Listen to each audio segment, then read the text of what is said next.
जय हिंद प्यारे बच्चों। मैं आपके सामने यूपी पुलिस के री एग्जाम को ध्यान में रखते हुए जीएस का नेक्स्ट प्रैक्टिस सेट लेकर हाजिर हूं। और बच्चे, मुझे यह उम्मीद है कि आप लोगों की जो तैयारी है बहुत अच्छे स्तर पर चल रही है और आप लोगों को सिर्फ अपने लिए एक वैकेंसी अपने लिए रिजर्व करनी है और अपने माँ बाप का सपना साकार करना है। बच्चों, हम लोग आज के जो प्रैक्टिस सेट है उसके पहले क्वेश्चन के साथ शुरुआत करते हैं। आओ तो हम लोग देखते हैं आज के प्रैक्टिस सेट का पहला क्वेश्चन कौन सा है। पहला क्वेश्चन है, किस संविधान संशोधन के तहत सहकारी समितियों को संवैधानिक दर्जा दिया गया था। ऑप्शन फर्स्ट आपके सामने है 97वें संविधान संशोधन अधिनियम 2011 के तहत।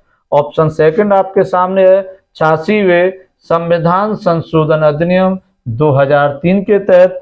थर्ड ऑप्शन है 42वें संविधान संशोधन अधिनियम 1976 के तहत। और चौथा ऑप्शन आपके सामने 130वें संविधान संशोधन अधिनियम 2019 के तहत। तो बच्चों, मैं आप लोगों को बता दूं, इस क्वेश्चन का जो राइट आंसर है वो ऑप्शन फर्स्ट है। क्या है? ऑप्शन फर्स्ट है 97वें संविधान संशोधन अधिनियम 2011 के तहत सहकारी समितियों को संवैधानिक दर्जा दिया गया था। बच्चों, मैं आपको बता दूं, इस संविधान संशोधन अधिनियम के तहत ही भाग 9ख को जोड़ा गया था। किसको जोड़ा गया था? भाग 9ख को जोड़ा गया था, जो सहकारी समितियों से संबंधित है। क्लियर है बच्चों?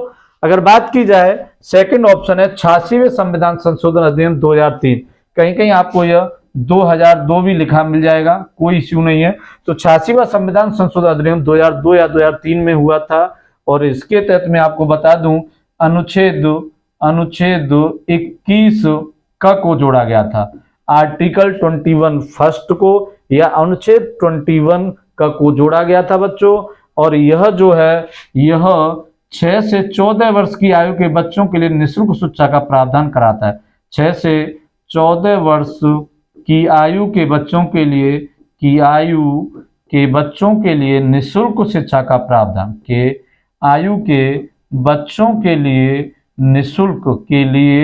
निःशुल्क शिक्षा का प्रावधान।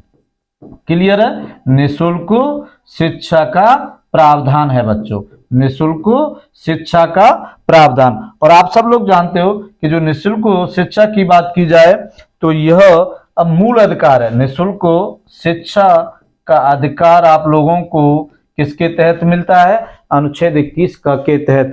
और आप सब लोग जानते हो कि अनुच्छेद 21 का जो है वह मूल अधिकार है। क्लियर है बच्चों? यदि 42वें संविधान संशोधन 1976 की बात की जाए तो बच्चों, मैं आप लोगों को बता दूं कि जो 42वां संविधान संशोधन अधिनियम 1976 है, इसको लघु संविधान भी कहा जाता है। क्या कहा जाता है? लघु संविधान कहा जाता है। लघु संविधान इसलिए कहा जाता है क्योंकि 42वें संविधान संशोधन अधिनियम 1976 के तहत बहुत कुछ जोड़ा गया है। मैं आपको एक इंपोर्टेंट बात बता दूं, जैसे प्रस्तावना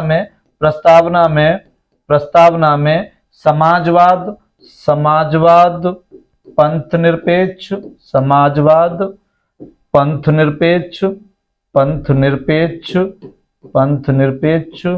और अखंडता जैसे शब्दों को 42वें संविधान संशोधन अधिनियम 1976 के तहत ही भारत की प्रस्तावना में शामिल किया गया था। और बच्चों, ऑप्शन 4 जो है 103वें संविधान संशोधन अधिनियम 2019, तो यह बच्चों ईडब्ल्यूएस से संबंधित है। किससे संबंधित है? ईडब्ल्यूएस से संबंधित है। क्लियर है बच्चों? नेक्स्ट क्वेश्चन आपके सामने है, किस संविधान संशोधन अधिनियम नेक्स्ट क्वेश्चन आपके सामने, निम्नलिखित में से किस समिति ने चुनाव में मतदाता की आयु 18 वर्ष करने की सिफारिश की थी? बच्चों, बहुत महत्वपूर्ण क्वेश्चन पूछा भी जाता है कि मतदाता की उम्र 21 वर्ष से 18 वर्ष कब हुई थी? तो 61वें संविधान संशोधन अधिनियम के तहत हुई थी। हम इस पर चर्चा करेंगे। लेकिन इसमें पूछा गया है कि जो 18 वर्ष करने की जो सिफारिश की थी मतदाता की आयु, वो किसने की थी? ऑप्शन फर्स्ट आपके सामने है इंद्रजीत गुप्ता समिति। ऑप्शन सेकंड आपके सामने है गोस्वामी समिति। ऑप्शन थर्ड आपके सामने है वीएम तारकुंडे समिति, और ऑप्शन 4 है इनमें से कोई नहीं। तो बच्चों मैं आपको बता दूं इस क्वेश्चन का राइट आंसर ऑप्शन थर्ड है, वीएम तारकुंडे समिति ने ही मतदाता की उम्र को 18 वर्ष करने की सिफारिश की थी, और बाद में मतदाता की उम्र जो मतदाता की उम्र है यह 21 वर्ष से घटाकर, मतदाता की उम्र 21 वर्ष से घटाकर 18 वर्ष कर दी गई थी। 21 वर्ष से घटाकर 18 वर्ष कर दी गई थी। क्लियर है बच्चों? 18 वर्ष कर दी गई थी। अब इंपॉर्टेंट बात क्या है, जो 21 वर्ष से 18 वर्ष की गई थी यह बच्चों 61वें संविधान संशोधन अधिनियम, 61वें संविधान संशोधन अधिनियम 1988 के तहत की गई थी। 21वें संविधान संशोधन अधिनियम 1988 के तहत मतदाता की उम्र को 21 वर्ष से घटाकर 18 वर्ष कर दिया गया था। क्लियर है बच्चों? नेक्स्ट क्वेश्चन की बात की जाए तो आपके सामने है, संघ लोक सेवा आयोग के सदस्यों का कार्यकाल कितने वर्षों का होता है? ऑप्शन फर्स्ट आपके सामने है 6 वर्ष, ऑप्शन सेकंड आपके सामने है 5 वर्ष, ऑप्शन थर्ड आपके सामने है 3 वर्ष, और चौथा ऑप्शन इनमें से कोई नहीं। तो बच्चों मैं आप लोगों को बता दूं इस क्वेश्चन का जो राइट आंसर है ऑप्शन फर्स्ट है 6 वर्ष। संघ लोक सेवा आयोग के जो सदस्यों की कार्यकाल का जो आयु होती है वह कार्यकाल अगर बात की जाए तो ऐसे समझो बच्चों कि यह कार्यकाल 6 वर्ष या 65 वर्ष जो भी पहले हो, या 65 वर्ष जो भी पहले हो होता है, जो भी पहले हो होता है। क्लियर है? अब इसमें क्या है इसको समझो, 6 वर्ष या 65 वर्ष का मतलब यह है कि अगर किसी की उम्र 62 वर्ष थी, किसी की उम्र 62 वर्ष थी और वह संघ लोक सेवा आयोग का सदस्य बन जाता है तो यह 3 वर्ष कर पाएगा। कितना कर पाएगा? 3 वर्ष तो 65। अगर इसको 6 वर्ष करोगे तो ये कितना हो जाएगा? 69। तो इस 69 तो जा ही नहीं सकता क्योंकि मैक्सिमम 65 है, तो यह 3 वर्ष कर पाएगा। अगर कोई ऐसा व्यक्ति था जिसकी उम्र मान लीजिए 56 वर्ष थी और वह संघ लोक सेवा आयोग के पद पर बैठ जाता है तो संघ लोक सेवा आयोग का अगर सदस्य बन जाता है तो वह 6 वर्ष पूर्ण कर सकता है 62 वर्ष। क्लियर है? तो वह 62 वर्ष पर ही रिटायर या सेवानिवृत्त हो जाएगा। यहाँ 65 की कोई आवश्यकता नहीं है क्योंकि वो या तो इसको फॉलो करे कोई भी और या इसको फॉलो करे, जो इसको पहले ही फॉलो करेगा वही उसकी जो सेवा की उम्र है वो इतनी ही रहेगी। क्लियर है बच्चों? उसके अलावा संघ लोक सेवा आयोग की यदि बात की जाए तो संघ लोक सेवा आयोग का विवरण जो है वो अनुच्छेद 315 से 323 के मध्य है। क्लियर है बच्चों? संघ लोक सेवा आयोग के सदस्यों का कार्यकाल कितना होता है? 6 वर्ष होता है। 5 वर्ष तो आप जानते हो बहुत लोगों का होता है, 3 वर्ष राष्ट्रीय मानवाधिकार आयोग का होता है। नेक्स्ट क्वेश्चन, संविधान का पिता किसे कहा जाता है? ऑप्शन फर्स्ट है BN राव, ऑप्शन सेकंड है HC मुखर्जी, ऑप्शन थर्ड आपके सामने है डॉक्टर भीमराव अंबेडकर, और ऑप्शन 4 है इनमें से कोई नहीं। तो प्यारे बच्चों मैं आपको बता दूं इस क्वेश्चन का राइट आंसर ऑप्शन थर्ड है डॉक्टर भीमराव अंबेडकर। क्लियर है? क्या है? डॉक्टर भीमराव अंबेडकर हैं वो संविधान के पितामह कहलाते हैं। यदि BN राव की बात की जाए तो BN राव संवैधानिक सलाहकार थे। क्वेश्चन पूछा है जाता है कि संवैधानिक सलाहकार कौन थे? तो संवैधानिक सलाहकार BN राव थे। क्लियर है बच्चों? संवैधानिक सलाहकार कौन थे? तो वो BN राव थे। HC मुखर्जी की बात की जाए तो यह प्रथम संवैधानिक सभा के उपाध्यक्ष थे। क्लियर है? क्या थे? प्रथम उपाध्यक्ष थे। कहने का मतलब यह है कि जब संविधान सभा की प्रथम उपाध्यक्ष थे ये संविधान सभा के। क्लियर है? प्रथम उपाध्यक्ष संविधान सभा के।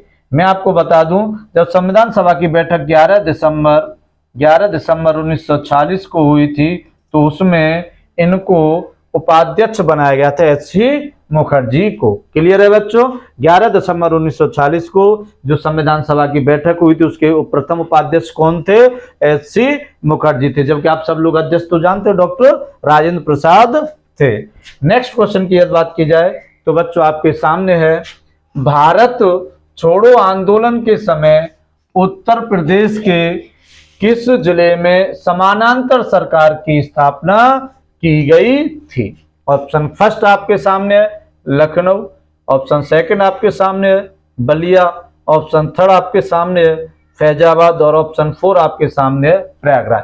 तो आप सब लोग जानते हो कि भारत छोड़ो आंदोलन तो 1942 में हुआ था, लेकिन हुआ क्या था कि जब भारत छोड़ो आंदोलन हुआ था तो भारत छोड़ो आंदोलन के दौरान विभिन्न विभिन्न जगह अलग अलग सरकारों की स्थापना हुई थी। मतलब अपने लेवल पर भारत छोड़ो आंदोलन को सपोर्ट किया गया था।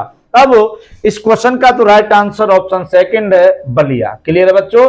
भारत छोड़ो आंदोलन के समय उत्तर प्रदेश के किस जिले में समानांतर सरकार की स्थापना हुई थी? तो वो ऑप्शन सेकंड है बलिया में ही समानांतर सरकार की स्थापना हुई थी। अब इंपॉर्टेंट बात क्या है कि बलिया में जो समानांतर सरकार की स्थापना की थी वो चित्तू पांडे ने की थी। किसने की थी? चित्तू पांडे ने की थी, और चित्तू पांडे को ही बलिया का शेर कहा जाता है। चित्तू पांडे को ही बलिया का शेर कहा जाता है। क्लियर है बच्चों। बलिया का शेर कौन है? चित्तू पांडे। और भारत छोड़ो आंदोलन 1942 में हुआ था, जिसे क्विक मूवमेंट के भी नाम से जाना जाता है, और उसी दौरान उत्तर प्रदेश के बलिया में एक समानांतर सरकार की स्थापना हुई थी। नेक्स्ट क्वेश्चन आपके सामने है, पक्की ईंटों से बना भीतरगांव मंदिर स्थित है। बहुत बेहतरीन क्वेश्चन है। ऑप्शन फर्स्ट है लखनऊ, ऑप्शन सेकंड है गोरखपुर, ऑप्शन थर्ड है कानपुर और ऑप्शन 4 है वाराणसी। तो बच्चों मैं आपको बता दूं इस क्वेश्चन का राइट आंसर ऑप्शन थर्ड है कानपुर। क्लियर है बच्चों। क्या है? कानपुर है। और जो पक्की ईंटों से बना जो भीतरगांव मंदिर है यह गुप्तकालीन मंदिर है। बच्चों गुप्त काल के दौरान, गुप्त काल में इस मंदिर का निर्माण किया गया था, और यह उन मंदिरों में से प्रमुख है जो उस समय बहुत सारे मंदिरों का निर्माण हुआ था, लेकिन यह इसलिए इंपोर्टेंट है कि एक तो यह ईंटों से बना था और दूसरा इसलिए इंपोर्टेंट है कि यह उत्तर प्रदेश के कानपुर में है। क्लियर है बच्चों। और उत्तर प्रदेश पुलिस का एग्जाम आप सब लोग जानते हो कि यूपी पुलिस का, यूपी का ही एग्जाम होता है, तो ऐसे क्वेश्चन आने की प्रबल संभावना रहती है। नेक्स्ट क्वेश्चन आपके सामने है, शून्यवाद के प्रवर्तक थे। क्लियर है। यह एक मत था शून्यवाद, उसके प्रवर्तक थे। ऑप्शन फर्स्ट है नागार्जुन, ऑप्शन सेकंड है गौतम बुद्ध, ऑप्शन थर्ड है महावीर स्वामी और ऑप्शन 4 है मक्खली गोस्वामी। तो मेरे प्यारे बच्चों मैं आपको बता दूं इस क्वेश्चन का राइट आंसर ऑप्शन फर्स्ट है नागार्जुन थे, जो शून्यवाद के प्रवर्तक थे। क्लियर है। अब अगर बात की जाए तो आप सब लोग जानते हो कि गौतम बुद्ध बौद्ध धर्म के संस्थापक थे। किसके थे? बौद्ध धर्म के संस्थापक थे, ये बौद्ध धर्म से संबंधित थे। महावीर स्वामी आप सब लोग जानते हो ये जैन धर्म के संस्थापक थे, या ये जैन धर्म से संबंधित थे। और मक्खली गोस्वामी की बात की जाए तो ये आजीवक संप्रदाय के संस्थापक थे। क्लियर है बच्चों। ये किससे थे? तो ये आजीवक संप्रदाय के संस्थापक थे। क्लियर है। बहुत पूछा जाता है कि आजीवक संप्रदाय के संस्थापक कौन थे? तो मक्खली गोस्वामी आजीवक संप्रदाय के संस्थापक थे। क्लियर है बच्चों। नेक्स्ट क्वेश्चन आपके सामने है, किस वंश के अभिलेख से इस परंपरा का समर्थन होता है कि लुम्बिनी बुद्ध का जन्म स्थान है? इस क्वेश्चन में यह पूछा गया है कि ऐसा किस वंश का अभिलेख है जो यह बताता है कि जो लुम्बिनी था वह गौतम बुद्ध का ही जन्म स्थान है। क्लियर है बच्चों। तो ऑप्शन फर्स्ट आपके सामने है शुंग वंश, ऑप्शन सेकंड आपके सामने है कुषाण वंश, ऑप्शन थर्ड आपके सामने है सातवाहन वंश और ऑप्शन 4 आपके सामने है मौर्य वंश। तो बच्चों इस क्वेश्चन का जो राइट आंसर है वो है मौर्य वंश। मौर्य वंश का एक अभिलेख है जो लुम्बिनी में यह बताता है कि लुम्बिनी में ही गौतम बुद्ध का जन्म हुआ था। क्लियर है बच्चों। अब अगर बात की जाए तो नेक्स्ट क्वेश्चन आपके सामने है, महात्मा बुद्ध ने अपना पहला धर्म चक्र प्रवर्तन किस स्थान पर दिया था? ऑप्शन फर्स्ट है लुम्बिनी, ऑप्शन सेकंड है पाटलिपुत्र, ऑप्शन थर्ड है सारनाथ और ऑप्शन फोर है श्रावस्ती। तो बच्चों मैं आपको बता दूं, जो गौतम बुद्ध ने अपना प्रथम उपदेश दिया था उसी को धर्म चक्र प्रवर्तन के नाम से जाना जाता है। धर्म चक्र प्रवर्तन क्या था? गौतम बुद्ध ने जो अपना प्रथम उपदेश दिया था उसे धर्म चक्र प्रवर्तन के नाम से जाना जाता है। और बच्चों यह कहाँ दिया गया था? तो यह सारनाथ में दिया गया था। क्लियर है? कहाँ दिया गया था? सारनाथ में दिया गया था। या सारनाथ को ही मृगनाथ भी कहा जाता है। क्लियर है बच्चों? सारनाथ या मृगनाथ एक ही बात है। धर्म चक्र प्रवर्तन क्या कहलाता है? तो गौतम बुद्ध ने ज्ञान प्राप्ति के बाद जो प्रथम उपदेश दिया था उसे हम लोग धर्म चक्र प्रवर्तन कहते हैं। और ये कहाँ दिया था? तो सारनाथ या मृगनाथ में दिया था। लुम्बिनी की बात की जाए तो आप सब लोग जानते हो कि यह गौतम बुद्ध का जन्म स्थान है। क्या है? यह गौतम बुद्ध का जन्म स्थान है, आप सब लोग जानते हो। यदि पाटलिपुत्र की बात की जाए तो यहाँ पर आपको जानकारी हो तो यहाँ पर तीसरी बौद्ध संगति हुई थी। क्या हुई थी? तीसरी बौद्ध संगति हुई थी। बौद्ध संगति हुई थी। और अगर बात की जाए चौथा ऑप्शन क्या है? तो श्रावस्ती। श्रावस्ती की यदि बात की जाए तो सबसे अधिक उपदेश कहां पर दिए थे महात्मा बुद्ध ने? तो सबसे अधिक उपदेश श्रावस्ती में दिए थे। क्लियर है बच्चों? सबसे अधिक उपदेश श्रावस्ती में ही गौतम बुद्ध के द्वारा दिए गए थे। नेक्स्ट क्वेश्चन की बात की जाए तो आपके सामने है 16 महाजनपदों का उल्लेख किस ग्रंथ में मिलता है? Option first indica, option second अर्थशास्त्र, ऑप्शन थर्ड अंगुत्तर निकाय और ऑप्शन फोर है भगवती सूत्र। तो बच्चों मैं आपको बता दूं इस क्वेश्चन का राइट आंसर अंगुत्तर निकाय है। अंगुत्तर निकाय में ही 16 महाजनपदों का उल्लेख है। यदि इंडिका की बात की जाए तो इंडिका बच्चों मेगस्थनीज की कृति है। किसकी? मेगस्थनीज की कृति है। अगर अर्थशास्त्र की बात की जाए तो यह बच्चों कौटिल्य की है। किसकी है? कौटिल्य का है अर्थशास्त्र। और भगवती सूत्र की बात की जाए तो यह जैन धर्म से संबंधित है, जैन धर्म का ग्रंथ है। क्लियर है? यह जैन धर्म का एक ग्रंथ है। अंगुत्तर निकाय बौद्ध धर्म का ग्रंथ है। क्लियर है? तो 16 महाजनपदों का उल्लेख किस ग्रंथ में मिलता है? अंगुत्तर निकाय में मिलता है। और यह अंगुत्तर निकाय एक बौद्ध ग्रंथ है। क्लियर है बच्चों? क्या है ये बौद्ध ग्रंथ है। नेक्स्ट क्वेश्चन आपके सामने है। नेक्स्ट क्वेश्चन की बात की जाए, सिकंदर के हमले के समय उत्तर भारत पर कौन सा राजवंश शासन या था? किस राजवंश का शासन था? ऑप्शन फर्स्ट है शुंग वंश, ऑप्शन सेकंड है मौर्य वंश, ऑप्शन थर्ड है बच्चों गुप्त वंश और ऑप्शन फोर है नंद वंश। तो मैं आपको बता दूं इस क्वेश्चन का राइट आंसर ऑप्शन फोर है नंद वंश। नंद वंश था उस समय जब सिकंदर ने उत्तर भारत पर आक्रमण किया था। और नंद वंश का कौन सा शासक था उस समय? उस समय नंद वंश का जो शासक था उसका नाम था घनानंद। कौन था? घनानंद उस समय शासक हुआ करता नंद वंश में। क्लियर है? जब सिकंदर ने उत्तर भारत पर आक्रमण किया था तो उस समय नंद वंश था। और नंद वंश का कौन सा शासक था? तो घनानंद था। क्लियर है बच्चों? नेक्स्ट क्वेश्चन आपके सामने है इलाहाबाद आज का जो प्रयागराज है का अशोक स्तंभ किसके शासन के बारे में सूचना प्रदान करता है? ऑप्शन फर्स्ट है चंद्रगुप्त मौर्य, ऑप्शन सेकंड है चंद्रगुप्त प्रथम, ऑप्शन थर्ड है चंद्रगुप्त द्वितीय और ऑप्शन फोर है समुद्रगुप्त। तो बच्चों इलाहाबाद का जो अशोक स्तंभ है वो समुद्रगुप्त के बारे में बताता है। यह गुप्त वंश का एक शासक था। क्या था? यह गुप्त वंश का प्रमुख शासक था। और इम्पोर्टेंट बात यह है कि इसको भारत का नेपोलियन भी कहा जाता है। क्या कहा जाता है? भारत का नेपोलियन किसको कहा जाता है? समुद्रगुप्त को कहा जाता है। और ये किसने कहा था? तो यह विसेंट स्मिथ ने कहा था। किसने कहा था? विसेंट स्मिथ ने समुद्रगुप्त को भारत का नेपोलियन कहा था। क्लियर है बच्चों। समुद्रगुप्त ही ऐसा है जिसका विवरण इलाहाबाद का जो अशोक स्तंभ है उसमें समुद्रगुप्त के बारे में बताता है। क्लियर है बच्चों। नेक्स्ट क्वेश्चन आपके सामने है, सूरसागर, सूरसारावली, साहित्य लहरी किसकी प्रसिद्ध रचनाएं हैं? तो बच्चों मैं आपको बता दूं इस क्वेश्चन का राइट आंसर जानने से पहले आप देखिए आपके सामने ऑप्शन है। ऑप्शन फर्स्ट है सूरदास, ऑप्शन सेकंड है तुलसीदास, ऑप्शन थर्ड है कालिदास और ऑप्शन फोर है दंड। तो मेरे प्यारे बच्चे इस क्वेश्चन का राइट आंसर ऑप्शन फर्स्ट है सूरदास। सूरदास की सूरसागर, सूरसारावली और साहित्य लहरी प्रसिद्ध रचनाएं हैं। यह तुलसीदास की बात की जाए तो आप सब लोग जानते हो बहुत फेमस कृति है रामचरितमानस। क्लियर है बच्चों। रामचरितमानस किसकी कृति है? तो रामचरितमानस तुलसीदास की है।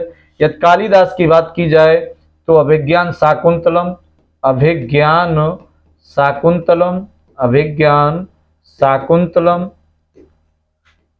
इसकी प्रमुख कृति है। और भी है इनकी अगर बात की जाए तो जैसे ऋतु संहार है और भी बहुत सारे हैं। दंडन की यदि बात की जाए तो दंडन की जो प्रमुख कृति है वह है, दंडन की जो प्रमुख कृति है वो, चलो बच्चों नेक्स्ट क्वेश्चन देखते हैं हम लोग। नेक्स्ट की बात की जाए तो आपके सामने है दंडन की जो कृति है वो है 10 कुमार चरितम। कौन सी है? 10 कुमार चरितम। क्लियर है बच्चों। जो दंडन की प्रमुख कृति है वो है 10 कुमार चरितम। नेक्स्ट क्वेश्चन आपके सामने है, राजतरंगिणी किस से संबंधित है? ऑप्शन फर्स्ट है समुद्रगुप्त के शासन से, ऑप्शन सेकंड है चंद्रगुप्त के शासन से, ऑप्शन थर्ड है गीतों के संकलन से और ऑप्शन फोर है कश्मीर के इतिहास से। तो मेरे प्यारे बच्चों इस क्वेश्चन का राइट आंसर ऑप्शन फोर है। कश्मीर के इतिहास के बारे में राजतरंगिणी ही बताती है। और आप सब लोग मुझे कमेंट करके बताएं कि राजतरंगिणी किसकी कृति है। बहुत ही इंपॉर्टेंट क्वेश्चन है और आप सब लोग जानते हैं कि राजतरंगिणी किसकी पुस्तक है। जो राजतरंगिणी है वो कश्मीर के इतिहास से संबंधित है। क्लियर है बच्चों। नेक्स्ट क्वेश्चन आपके सामने है, 10 डिग्री चैनल, 10 डिग्री चैनल पृथक करता है। ऑप्शन फर्स्ट है अंडमान को निकोबार द्वीप से, सेकंड है भारत को श्रीलंका से, ऑप्शन थर्ड है लक्षद्वीप को मिनिकॉय से और ऑप्शन फोर है मिनिकॉय को मालदीव से। तो मेरे प्यारे बच्चों इस क्वेश्चन का राइट आंसर है फर्स्ट अंडमान को निकोबार द्वीप से। दक्षिणी अंडमान और निकोबार के मध्य है ये। क्लियर है बच्चों। कहाँ? दक्षिणी अंडमान और निकोबार के मध्य है। अब अगर बात की जाए तो भारत और श्रीलंका के मध्य महत्वपूर्ण है पाक स्टेट। बहुत पूछा जाता है कि पाक स्टेट किन किन देशों के मध्य है। तो पाक स्टेट भारत और श्रीलंका के मध्य स्थित है। लक्षद्वीप व मिनिकॉय की यदि बात की जाए तो इनके मध्य 9 डिग्री चैनल स्थित है। कौन सा चैनल? 9 डिग्री चैनल बच्चों स्थित है। मिनिकॉय और मालदीव की बात की जाए बच्चों तो इनके मध्य 8 डिग्री चैनल स्थित है। क्लियर है बच्चों। ध्यान से, यह क्वेश्चन बहुत पूछा जाता है, बहुत इंपॉर्टेंट है। किसी एग्जाम 10 डिग्री चैनल पूछ लेगा तो 10 डिग्री चैनल की बात की जाए तो अंडमान को निकोबार द्वीप से, या अंडमान की जगह से दक्षिणी अंडमान को निकोबार से, भारत और श्रीलंका के मध्य पाक स्टेट है, थर्ड लक्षद्वीप व मिनिकॉय के मध्य 9 डिग्री चैनल है, मिनिकॉय व मालदीव के मध्य 8 डिग्री चैनल है। नेक्स्ट क्वेश्चन आपके सामने है बच्चों, निम्नलिखित में से कौन सी नदी डेल्टा नहीं बनाती है? ऑप्शन फर्स्ट है गंगा, ऑप्शन सेकंड है नर्मदा, ऑप्शन थर्ड है कावेरी और ऑप्शन फोर है स्वर्णरेखा। बच्चों डेल्टा को छोड़ नहीं होता, बल्कि आप तो आम भाषा में ऐसे समझ सकते हो कि जब ये कोई नदी यहाँ से जल लेकर आ रही और ये ऐसे गिराती है तो उस समय जो जल होता है वो अलग अलग धाराओं में ऐसे ऐसे ऐसे विभाजित हो जाता है और उसे हम लोग कहते हैं डेल्टा। क्लियर है। लेकिन इनमें से एक ऐसी नदी है जो डेल्टा न बनाकर वह सीधी नीचे से जाती है और ज्वारमुख नद में होकर बहती है। क्लियर है बच्चों। तो इस क्वेश्चन का जो राइट आंसर है वो ऑप्शन बी है। क्लियर है। ऑप्शन बी है, जो नर्मदा नदी है वो डेल्टा नहीं बनाती है बल्कि यह ज्वारमुख नद से बहती है। कहां से? ज्वारमुख नद से बहती है। क्लियर है बच्चों, बाकी की जो नदी हैं वो डेल्टा बनाती हैं। क्लियर है। नेक्स्ट क्वेश्चन आपके सामने है, निम्नलिखित में से कौन सी झील दो राज्यों में स्थित है? ऑप्शन फर्स्ट है आपके सामने चिल्का झील, ऑप्शन सेकंड आपके सामने है लोनार झील, ऑप्शन थर्ड है कोलेरू झील और ऑप्शन फोर है पुलिकट झील। तो मेरे प्यारे बच्चों मैं आपको बता दूं इस क्वेश्चन का राइट आंसर पुलिकट झील है। कौन सा है? पुलिकट जो झील है वो दो राज्यों में स्थित है और दो राज्य कौन कौन से हैं? आंध्र प्रदेश और तमिलनाडु। क्लियर है बच्चों, किस किस में है? आंध्र प्रदेश और तमिलनाडु, इन दो राज्यों में यह झील स्थित है।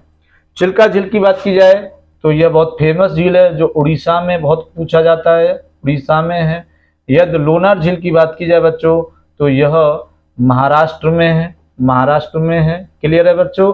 और कोलेरू झील की बात की जाए तो यह आंध्र प्रदेश में है। क्लियर है बच्चों, कहां पर है? ये आंध्र प्रदेश में। जबकि पुलिकट झील ऐसी है जो दो राज्यों में स्थित है, आंध्र प्रदेश और तमिलनाडु।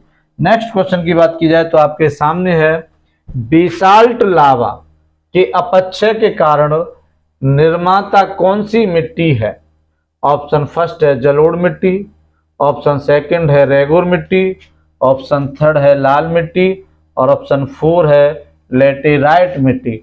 तो मेरे प्यारे बच्चों मैं आपको बता दूं, बेसाल्ट लावा का मतलब यह है कि जब ज्वालामुखी का उद्गार होता है, जब सपोज करो आप लोग कि जब ज्वालामुखी का उद्गार होता है यहाँ से, तो इसमें से ये निकलता है। क्लियर है, ये लावा निकलता है और ये जब लावा निकलता है तो इसका ये ऐसे जमाव होता है। तो इस लावा से ही जब ये जम जाता है तो जमने के कारण इसमें अपक्षय होता है। अपक्षय हम लोग कहते हैं किसी भी चट्टान का अपने स्थान पर टूटना या कमजोर होना अपक्षय कहलाता है।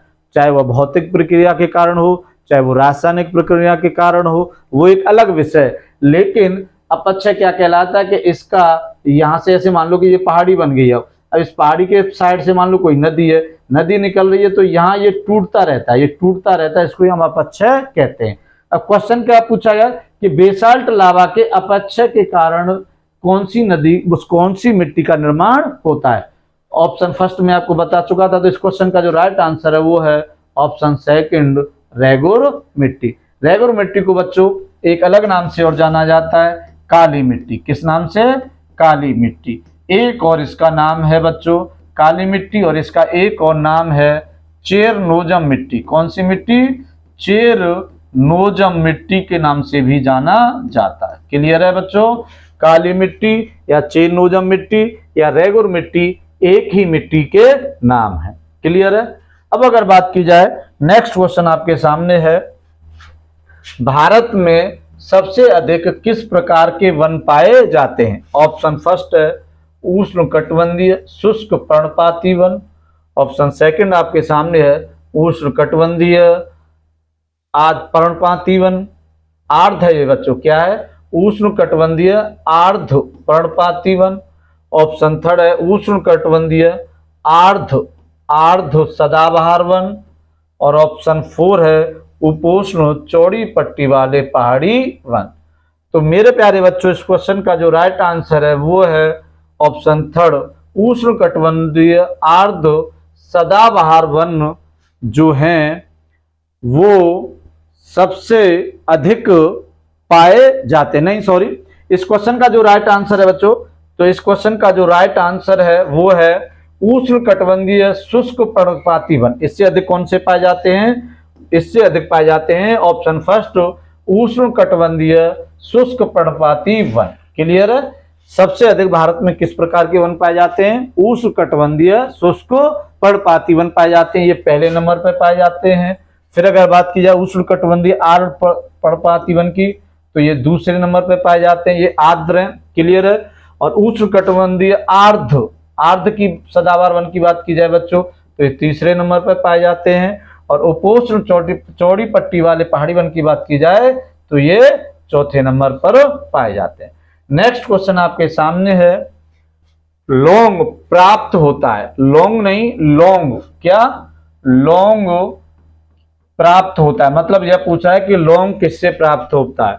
ऑप्शन फर्स्ट है जड़ से, ऑप्शन सेकंड है तना से, ऑप्शन थर्ड है फल से, और ऑप्शन फोर है पुष्पकली से। तो इस क्वेश्चन का जो राइट आंसर है बच्चों ऑप्शन फोर है पुष्पकली से। क्लियर है बच्चों।